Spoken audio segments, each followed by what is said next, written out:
Bonjour, j'ai rien à dire, donc. Commençons.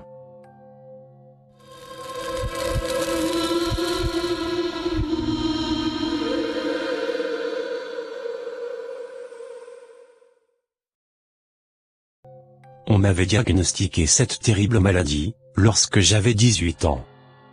Bien sûr, à cette époque, les médecins ne savaient pas avec précision ce dont il s'agissait, mais aujourd'hui, avec tous les progrès qu'a fait la médecine, le cancer aurait été identifié tout de suite. Et généralisé, qui plus est. L'issue fatale était presque certaine, mais les docteurs avaient quand même commencé des traitements. Après 6 mois, ils les avaient cependant arrêtés, car cela ne servait plus à rien, j'étais condamné. Dans le meilleur des cas, je n'avais plus que 3 mois à vivre.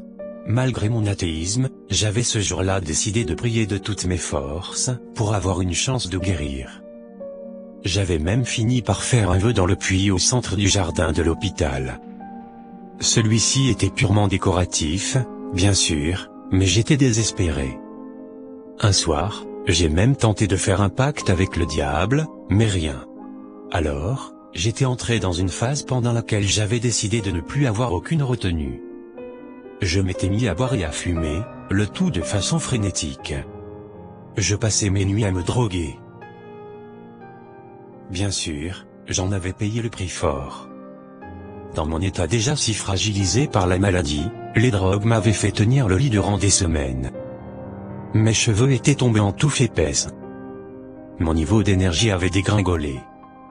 Mais au moins, j'avais pu goûter à des plaisirs de la vie, qui m'étaient jusque-là inconnus.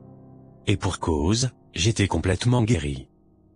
Mon vœu avant finalement été exaucé.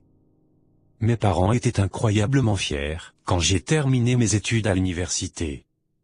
Dieu sait ô combien j'avais mis leur nerf à l'épreuve, mais les voir aussi heureux après tant de temps m'avait mis les larmes aux yeux. Ensuite, le temps a passé. J'ai eu beaucoup de succès dans ma vie. Je me suis marié, et ai eu 3 enfants. Ils ont grandi et déménagé. Ils sont restés en contact avec moi, mais ils me manquaient terriblement. C'était comme s'ils avaient chacun pris un morceau de mon cœur avec eux. Mon monde s'est écroulé lorsque ma femme est décédée, à l'âge de 79 ans. Mes enfants m'ont ensuite rendu visite de moins en moins souvent. Je ne leur en veux pas. Je sais qu'ils étaient occupés avec leur propre famille. J'ai passé mon 100e anniversaire seul. J'ai appris plusieurs années plus tard que j'avais survécu à tous mes enfants. Mes petits-enfants m'avaient apparemment oublié et n'avaient jamais appelé. Je suis devenu faible et beaucoup plus fragile. De peur de tomber, j'ai passé mes journées assis dans mon fauteuil, à regarder la télévision. Il y a quelque temps, j'ai réalisé que je ne pouvais plus me tenir debout. À l'heure actuelle, je suis émacié au point de ressembler à un squelette dont la peau serait tendue au maximum. Et pourtant, je vis toujours. Dans l'agonie permanente. Le dernier anniversaire dont je me souviens était mon 128e anniversaire, mais je ne me souviens pas si c'était la semaine dernière ou le siècle dernier. Je m'en veux.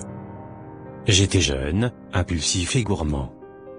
C'était donc vraiment grâce au puits. Pendant que je réfléchissais, il y avait une feuille sous le lit. En le lisant, j'ai réalisé que c'était pas grâce à une quelconque magie du puits, mais bien le pacte passé avec le diable.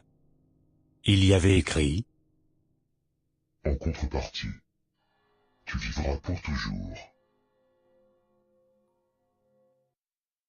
Merci d'avoir regardé la vidéo. Si vous voulez, vous pouvez vous abonner. Et bonne année.